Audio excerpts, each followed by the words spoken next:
할머니 출출하시면 이 김밥 드세요. 서울 변두리 낡은 골목길. 한 독서실 앞에 고급 세단 5대가 일렬로 서 있습니다.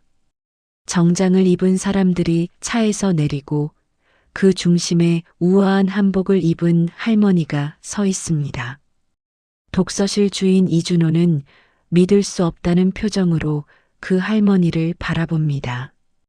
일주일 전만 해도 폐지를 줍던 그 할머니가 대한민국 5대 건설사 회장이었다니. 할머니가 입을 엽니다. 사장님, 일주일 전 그날 밤 사실은 제가 죽으려고 했었어요. 그런데 사장님이 건네준 김밥 한 줄이 저를 살렸습니다. 대체 무슨 일이 있었던 걸까요? 때는 일주일 전 12월 어느 추운 겨울밤이었습니다. 서울 성북구 끝자락 재개발에서 소외된 좁은 골목길, 낡은 건물 2층에 작은 독서실 하나가 불을 밝히고 있었습니다. 희망 독서실. 바랜 간판 글씨가 겨울바람에 삐걱거렸습니다. 밤 11시가 넘은 시각, 독서실 주인 이준호는 마지막 청소를 하고 있었습니다.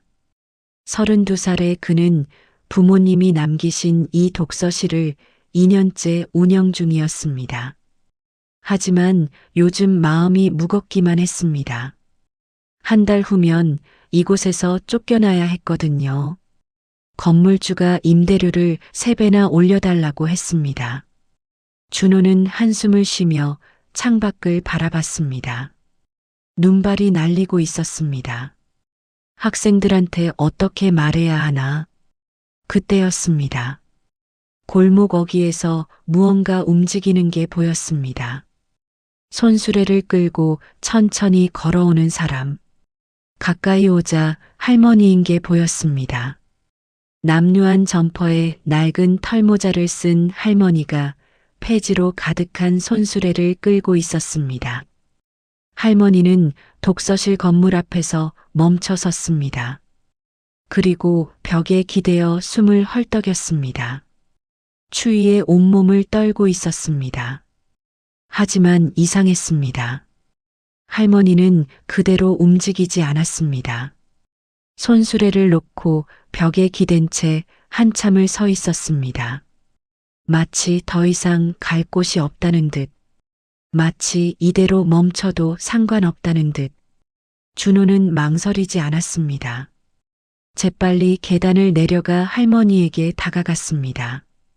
할머니, 괜찮으세요? 할머니가 고개를 들었습니다.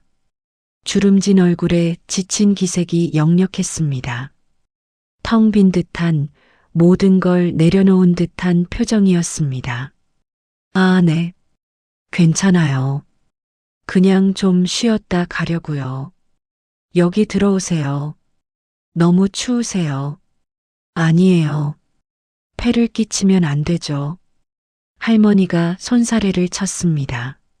하지만 준호는 이미 할머니의 팔을 부축하고 있었습니다. 괜찮아요. 여기 들어오셔서 좀 쉬다 가세요. 따뜻한 데서요. 할머니는 더 거절할 수 없었습니다. 손수레는 건물 입구에 세워두고 준호를 따라 계단을 올라갔습니다. 독서실 안은 따뜻했습니다. 할머니가 안으로 들어서자 온기가 온몸을 감쌌습니다. 여기 앉으세요. 준호가 한쪽 구석 테이블로 할머니를 안내했습니다. 잠깐만 기다리세요. 준호가 자판기로 갔습니다. 그리고 따뜻한 캔커피를 뽑아왔습니다. 이거라도 드시고 좀 녹으세요. 아이고, 이를 어쩌나. 제가 폐를 끼치네요. 할머니의 눈시울이 붉어졌습니다. 괜찮아요. 천천히 드세요. 준호는 다시 밖으로 나갔습니다. 근처 편의점으로 달려가 김밥 한 줄을 샀습니다. 그리고 돌아와 할머니 앞에 놓았습니다. 배고프실 텐데 이거라도 드세요. 할머니는 떨리는 손으로 김밥을 받아들었습니다. 그 순간이었습니다. 눈물이 볼을 타고 흘러내렸습니다. 할머니는 한참을 그렇게 김밥을 손에 든 채 울었습니다. 오늘이 마지막이어도 상관없다고 생각했는데 이렇게 따뜻한 사람을 만나다니. 할머니는 한참을 그렇게 김밥을 손에 든 채 울었습니다. 준호는 아무 말 없이 그 옆에 앉아 있었습니다. 때로는 말보다 함께 있어주는 것만으로도 충분했으니까요.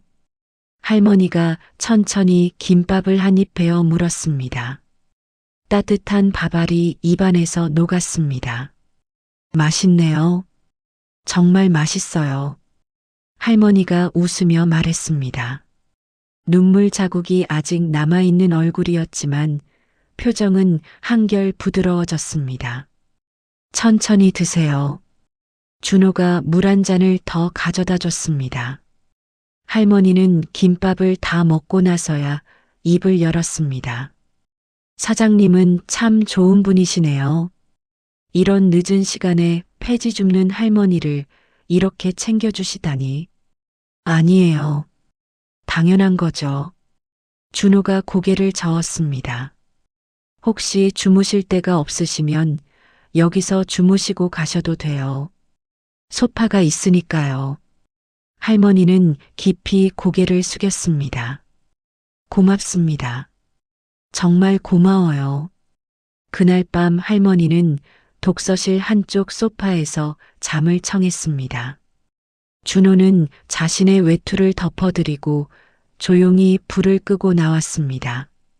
다음 날 아침 7시 준호가 독서실 문을 열었을 때 할머니는 이미 일어나 계셨습니다.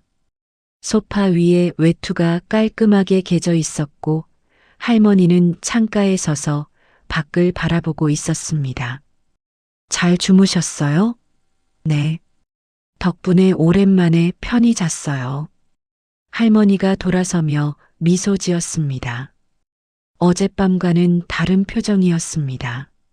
뭔가 결심한 듯한 눈빛이었습니다. 아침 드셨어요? 제가 근처 분식집에서 사올게요. 아니에요. 이만 가봐야 해요. 폐지도 모아야 하고.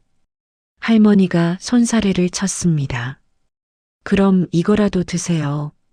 준호가 편의점 빵과 우유를 봉지에 담아줬습니다. 할머니는 그것을 받아들고는 준호를 한참 바라봤습니다. 사장님, 이 은혜 꼭 갚을게요. 언젠가는요. 은혜는 무슨요? 그냥 사람 사는 거죠. 준호가 웃으며 말했습니다. 할머니가 계단을 내려가며 손수레를 끌었습니다. 준호는 창가에서 그 뒷모습을 지켜봤습니다. 할머니는 골목 어귀에서 한번 뒤돌아봤습니다. 그리고 깊게 고개를 숙여 인사했습니다. 준호도 손을 흔들어 화답했습니다. 그렇게 할머니는 사라졌습니다. 준호는 생각했습니다. 저 할머니 다시 올 수 있을까? 괜찮으시려나? 하지만 아직 몰랐습니다. 그 할머니가 누구인지, 그리고 그날 밤의 만남이 자신의 인생을 완전히 바꿀 거라는 걸. 그날 오후 독서실에는 평소처럼 학생들이 모여들었습니다. 대학 입시를 준비하는 재수생들, 공무원 시험을 준비하는 청년들, 모두 각자의 꿈을 향해 달려가고 있었습니다. 오후 3시쯤 한 여학생이 카운터로 다가왔습니다. 윤서아, 21살의 재수생이었습니다. 사장님, 네, 서아 씨. 준호가 고개를 들었습니다. 저기, 이번 달 공부방비요. 준호는 알았습니다. 서아가 무슨 말을 하려는지. 서아는 편의점 아르바이트로 겨우 생활비를 버는 형편이었습니다. 죄송한데 이번 달은 좀 늦어질 것 같아요. 알바비가 아직 안 들어와서. 서아가 고개를 숙였습니다. 준호는 웃으며 말했습니다. 괜찮아요. 나중에 주면 돼요. 정말요? 네. 급한 거 아니니까. 공부나 열심히 하세요. 감사합니다, 사장님. 서아가 깊게 인사하고 돌아갔습니다. 준호는 그 뒷모습을 바라보며 생각했습니다. 저렇게 열심히 사는 아이들한테 어떻게 돈을 재촉하겠어? 하지만 현실은 냉혹했습니다. 카운터 서랍을 열자 빨간 독촉장들이 보였습니다. 임대료, 전기세, 난방비 모두 밀려 있었습니다. 그때 독서실 구석에서 이 모든 대화를 지켜보는 사람이 있었습니다. 창가에 앉아 책을 읽는 척하던 한 중년 여성. 바로 그 할머니였습니다. 하지만 오늘은 달랐습니다. 깔끔한 옷차림에 단정한 머리. 폐지 줍던 그 할머니와는 완전히 다른 모습이었습니다. 할머니는 작은 수첩을 꺼내 뭔가를 적었습니다.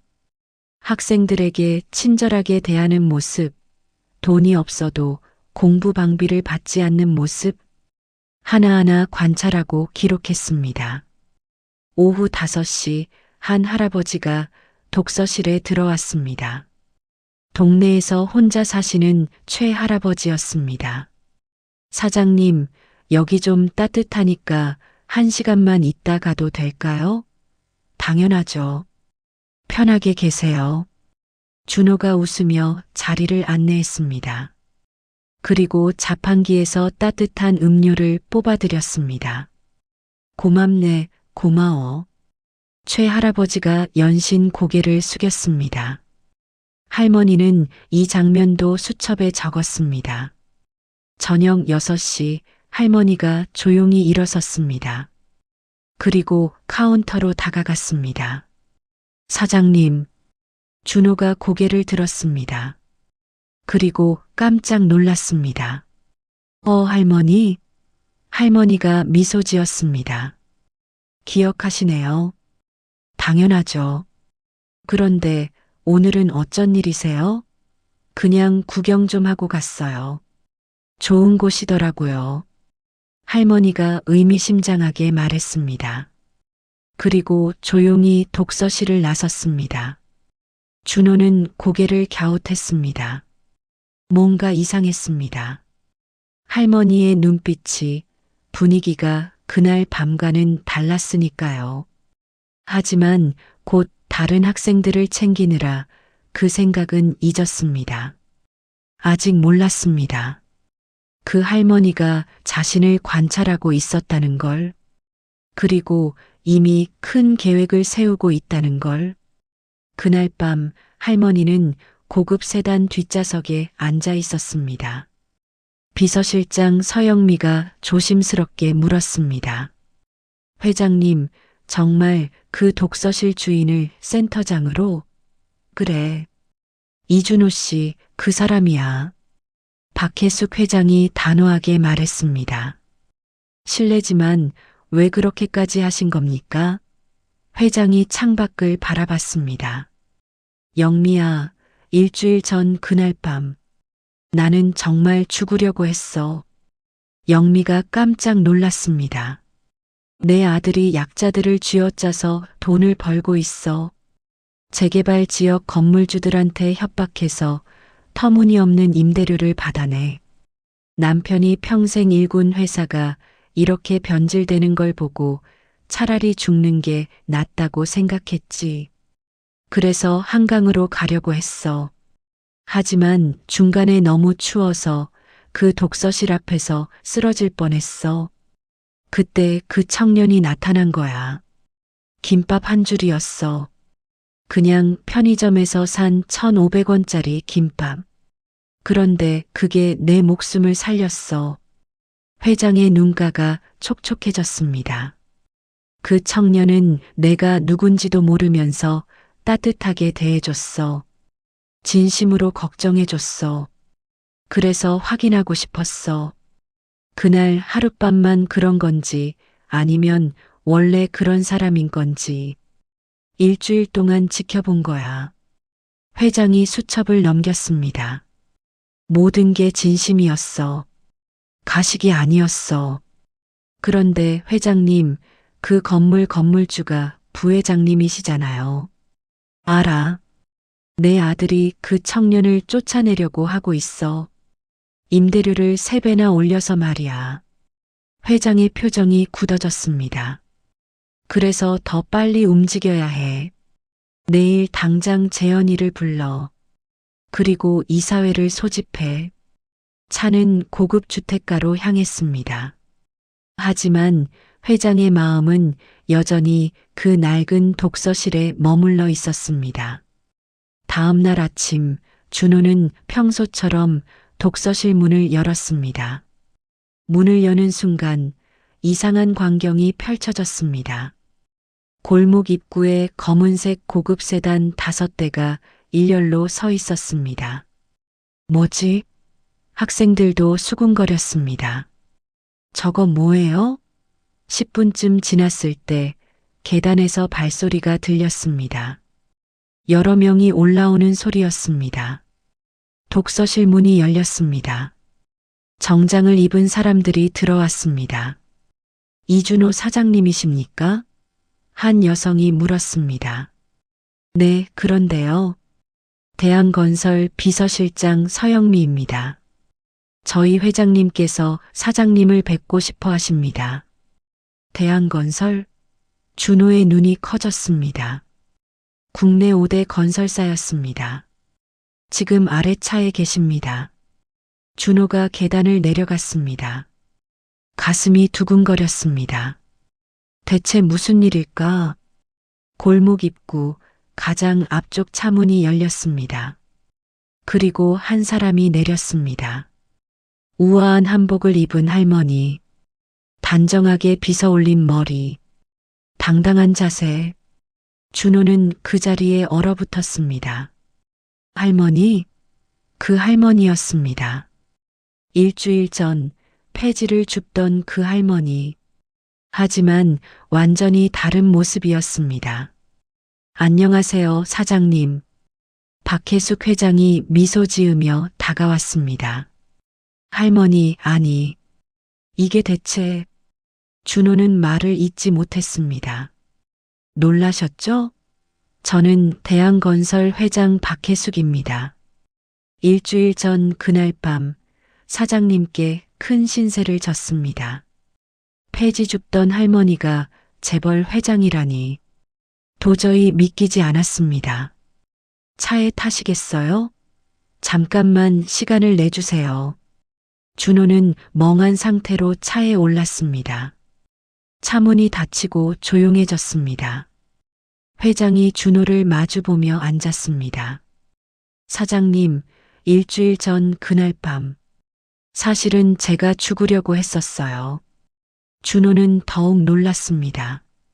네, 한강으로 가려고 했어요. 하지만 중간에 너무 추워서 쓰러질 뻔했죠. 그때 사장님이 나타나셨어요. 김밥 한 줄. 1,500원짜리 김밥이 제 목숨을 살렸습니다. 준호는 할 말을 잃었습니다. 가슴이 먹먹해졌습니다. 그래서 확인하고 싶었어요. 사장님이 정말 어떤 분인지. 일주일 동안 지켜봤습니다. 회장이 수첩을 꺼냈습니다. 그 안에 빼곡하게 적힌 내용들. 준호는 그제야 깨달았습니다. 그날 독서실에 왔던 할머니가 자신을 관찰하고 있었다는 것을. 준호는 수첩에 적힌 내용들을 보며 숨이 막혔습니다. 자신의 일상이 빼곡하게 기록되어 있었습니다. 회장님, 이건 사장님이 어떤 분인지 확인하고 싶었어요. 그날 하룻밤만 친절한 건지 아니면 원래 그런 사람인지. 그래서 알았어요. 사장님은 진짜였어요. 가식 없이, 계산 없이 그냥 선한 사람이었어요. 준호는 고개를 저었습니다. 저는 그냥 당연한 일을 했을 뿐인데요. 세상에 당연한 일을 하는 사람이 얼마나 되는지 아세요? 회장의 목소리에 힘이 실렸습니다.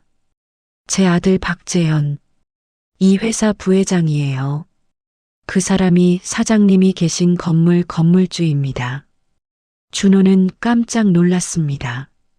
네, 임대료를 3배나 올린 사람, 사장님을 쫓아내려는 사람, 제 아들이에요. 재개발 지역 건물주들한테 협박하듯 임대료를 올리고 약자들을 쥐어짜서 돈을 벌어요. 준호는 아무 말도 할 수 없었습니다. 남편이 평생 일군 회사가 이렇게 변질되는 걸 보고 차라리 죽고 싶었어요. 회장의 눈가가 붉어졌습니다. 그런데 사장님을 만났어요. 이 세상에 아직 좋은 사람이 있다는 걸 알았어요. 그래서 제안하고 싶어요. 회장이 준호를 똑바로 바라봤습니다. 이 건물을 포함해서 주변 4개 블록 전체를 교육복지센터로 만들고 싶어요. 1층은 사장님의 독서실, 2층은 무료 공부방, 3층은 도서관으로요. 준호는 믿을 수 없었습니다. 그리고 사장님이 센터장을 맡아주세요. 저는 그럴 자격이. 일주일 전 추운 겨울밤에 폐지 줍는 할머니를 따뜻하게 맞아준 사람. 가난한 학생들을 위해 자기 돈을 쓰는 사람. 그런 사람이 자격이 없다고요? 세상에서 가장 자격이 있는 사람입니다. 제가 사장님께 빚을 졌어요. 목숨을 구해주신 은혜를 어떻게 갚아야 할지 몰라서 이것밖에 생각이 안 났어요. 준호의 눈시울이 뜨거워졌습니다. 제 아들은 오늘 해임할 겁니다. 이사회에서 부회장직을 박탈하고 모든 비리를 조사할 거예요. 그리고 이 회사를 다시 바로 세울 겁니다. 그 시작이 이 교육센터예요. 생각할 시간을 드릴게요. 회장이 명함을 건넸습니다. 연락 주세요. 기다리겠습니다. 차에서 내린 준호는 멍하니 서 있었습니다. 손에 든 명함을 바라봤습니다. 이게 정말 현실일까? 꿈만 같았습니다. 그날 밤 준호는 잠을 이룰 수 없었습니다. 회장의 제안이 계속 머릿속을 맴돌았습니다. 교육센터, 센터장. 꿈만 같은 이야기였습니다. 하지만 두려웠습니다. 자신이 그럴 자격이 있을까? 다음 날 오후 한 남성이 독서실을 찾아왔습니다. 정장 차림이었습니다. 이준호 사장님이십니까? 네, 그런데요. 저는 이 건물 관리인입니다. 남성이 봉투 하나를 내밀었습니다. 준호가 열어보니 임대차 계약 해지 통보서였습니다. 이게 뭡니까? 건물주께서 이 건물을 다른 용도로 사용하신답니다. 한 달 안에 나가주셔야 한다고요. 준호는 당황했습니다. 분명 회장님이 해결하겠다고 했는데 그때 독서실 문이 다시 열렸습니다. 서영미였습니다. 사장님, 회장님께서 찾으십니다. 지금요? 네. 중요한 일이라고 하셨어요. 차를 타고 간 곳은 대한건설 본사였습니다. 회장실로 안내된 준호. 회장이 창가에 서 있었습니다. 오셨군요. 표정이 어두웠습니다. 회장님, 아까 건물 관리인이. 알아요. 제 아들이 마지막 발악을 하고 있어요. 오늘 이사회에서 해임안을 통과시켰어요. 하지만 아들이 끝까지 저항하고 있어요. 준호는 마음이 무거워졌습니다. 죄송합니다. 제가 이런 일에. 아니에요. 회장이 고개를 저었습니다. 이건 언젠가 해야 할 일이었어요. 사장님은 제게 용기를 준 거예요. 회장이 준호를 의자에 앉게 했습니다. 사장님, 솔직히 말씀드릴게요. 이 일이 쉽지 않을 거예요. 제 아들이 계속 방해할 거고 회사 내부에서도 반발이 있을 거예요. 하지만 저는 포기하지 않을 겁니다. 회장의 목소리는 단호했습니다. 왜냐하면 일주일 전 그날 밤 사장님이 저를 포기하지 않았으니까요. 준호의 가슴이 뜨거워졌습니다. 사장님, 준호가 입을 열었습니다. 하겠습니다. 회장이 고개를 들었습니다. 센터장 하겠습니다. 저도 도망가지 않겠어요. 회장님이 용기를 내셨는데 저만 도망갈 순 없잖아요. 회장의 얼굴에 미소가 번졌습니다. 고맙습니다. 정말 고마워요. 두 사람은 악수를 나눴습니다. 일주일 전 김밥 한 줄로 시작된 인연이 이제 새로운 시작을 만들고 있었습니다. 석 달 후 따뜻한 봄날이었습니다. 그 좁은 골목은 완전히 달라져 있었습니다. 깨끗한 건물 입구에 큰 간판이 보였습니다. 희망교육센터 오픈 행사가 열리는 날이었습니다. 박혜숙 회장이 단상에 올랐습니다. 여러분, 이 센터는 한 사람의 작은 친절에서 시작되었습니다. 추운 겨울밤, 한 청년이 폐지 줍는 할머니에게 김밥 한 줄을 건넸습니다. 그 김밥 한 줄이 저를 살렸습니다. 그리고 이 센터를 만들었습니다. 회장이 준호를 바라봤습니다. 이준호 센터장님 나와주시겠어요? 준호가 단상으로 올라갔습니다. 사람들의 박수 소리가 터졌습니다. 저는 그냥 당연한 일을 했을 뿐입니다. 하지만 그 당연한 일을 하는 사람이 얼마나 될까요? 회장이 물었습니다. 여기 있는 학생들이 미래에 그런 사람들이 되었으면 좋겠습니다. 어려운 사람을 외면하지 않는 사람들로 가득한 세상을 만드는 게 이 센터의 목표입니다. 박수 소리가 더 커졌습니다. 회장과 준호는 3층 창가에 나란히 섰습니다. 고맙습니다, 사장님. 아니요, 제가 더 고맙죠. 우리 둘 다 서로를 살린 거예요. 그때 1층에서 소리가 들렸습니다. 한 젊은이가 센터 안을 둘러보고 있었습니다. 남루한 옷차림에 지친 표정이었습니다. 준호가 다가갔습니다. 어서 오세요. 들어와서 쉬다 가세요. 저 같은 사람도 되나요? 당연하죠. 여기는 누구에게나 열려 있는 곳이에요. 준호가 자판기로 가서 따뜻한 음료를 뽑아왔습니다. 이거 드시고 좀 쉬세요. 젊은이의 눈에 눈물이 맺혔습니다. 회장은 그 모습을 지켜보며 생각했습니다. 작은 친절이 작은 친절을 낳고 그렇게 세상이 조금씩 따뜻해지는 것. 창밖으로 봄바람이 불어왔습니다. 골목에는 벚꽃이 흩날리고 있었습니다. 김밥 2줄로 시작된 기적. 이제 그 기적은 더 많은 사람들에게 퍼져나가고 있었습니다.